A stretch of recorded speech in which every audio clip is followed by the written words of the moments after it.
नमस्कार किसान भाइयों। इस वीडियो में हम बात करेंगे कि लहसुन की फसल में 20 से 25 दिन के बीच में हमें कौन कौन से ज़रूरी काम करना चाहिए। इसके बारे में इस वीडियो में हम पूरी डिटेल के साथ में बात करेंगे। अगर आप लहसुन की खेती करते हैं और आपकी लहसुन 20-25 दिन की हो जाती है तो उस समय पर आपको कौन कौन से ज़रूरी काम करना चाहिए, कौन कौन से खाद या फिर कौन कौन से स्प्रे करना चाहिए, इसके बारे में पूरी डिटेल के साथ में हम बात करेंगे। तो वीडियो को आप अंत तक पूरा देखिए ताकि आपको सारी जानकारी समझ में आ जाए। और वीडियो स्टार्ट करें उससे पहले आप हमें फॉलो कर लीजिए और वीडियो को लाइक और अधिक से अधिक किसान भाइयों तक शेयर जरूर कीजिए। किसान भाइयों, बात करें लहसुन की फसल के बारे में तो पहली चीज़ तो आपको ये ध्यान में रखना है, बहुत सारे किसान भाई उठी फर्स्ट लहसुन की फसल लगाते हैं और उसको अगेती लगाते हैं। तो अब उसमें क्या होता है कि पहला तो आप जो बीज मार्केट से उठी फर्स्ट लहसुन का लाते हैं वह गीला आता है, और अगेती लहसुन अगर आप लगाते हैं तो उस समय पर खेत में भी नमी होती है। तो उठी फर्स्ट लहसुन अगर आप लगा रहे हैं तो उठी फर्स्ट लहसुन को उगने में कम से कम 25-30 दिन का समय लगता है। लेकिन वहीं पर अगर आपका खेत पूरी तरीके से सूखा हुआ है और जो बीज आप लगा रहे हैं वह भी पूरी तरीके से सूखा हुआ है तो वह बीज कम से कम 10 से 15 दिन के आसपास उगकर खेत से बाहर निकल जाता है। और जब आपकी फसल 20 से 25 दिन की होती है तो फिर आपको उस फसल में कुछ ज़रूरी पोषक तत्व डालने की आवश्यकता होती है।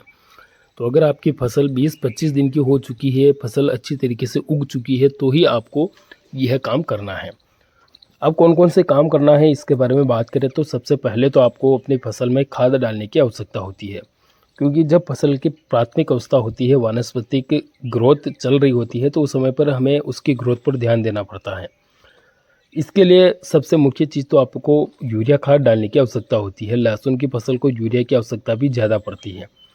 अगर आपने ऊटी फर्स्ट लहसुन के अलावा कोई अन्य वैरायटी लगाई है तो वहाँ पर लहसुन में यूरिया खाद की मात्रा आपको ज़्यादा डालनी पड़ती है। यूरिया की मात्रा के बारे में बात करें तो आप 20-25 दिन की स्टेज पर कम से कम 25 से 30 या 35 किलोग्राम प्रति एकड़ की दर से यूरिया खाद डाल सकते हैं। साथ ही 10 किलोग्राम सागरिका और 4 किलोग्राम बायोविटा और 2 किलोग्राम ह्यूमिक एसिड, साथ ही किसान भाइयों 5 किलोग्राम जिंक सल्फेट आप इनके साथ में मिक्स कर लीजिए। इन सभी खादों को एक साथ में मिक्स करके अपनी लहसुन की फसल में आप डाल दीजिए और फिर उसके बाद में अपने लहसुन की फसल की पिलाई कर दीजिए। इन खादों के माध्यम से आपकी फसल में कई ऐसे सूक्ष्म पोषक तत्वों की पूर्ति होती है जो पौधे की जड़ों का विकास भी करती हैं, पौधे को रोग प्रतिरोधी भी बनाती है, पौधे की ग्रोथ भी बढ़ाती है। पौधे में अगर पीलापन होता है या फिर पौधा कमज़ोर चल रहा है तो उसकी कमज़ोरी को भी दूर करती है। यानी कि एक तरफ से देखा जाए तो हमारी फसल के लिए प्राथमिक स्टेज में काफ़ी अच्छे खाद यह माने जाते हैं। तो आप यह खाद अपनी फसल में 20-25 दिन की स्टेज पर या फिर 30 दिन की स्टेज पर डालकर पिलाई कर दीजिए, आपको काफ़ी अच्छे परिणाम देखने को मिलेंगे। तो किसान भाइयों, आप अपनी फसल में 20 दिन बाद या 20 से 25 दिनों के बीच में यह काम ज़रूर करें। वीडियो अच्छा लगा तो वीडियो को लाइक करें और हमें फॉलो ज़रूर करें। धन्यवाद।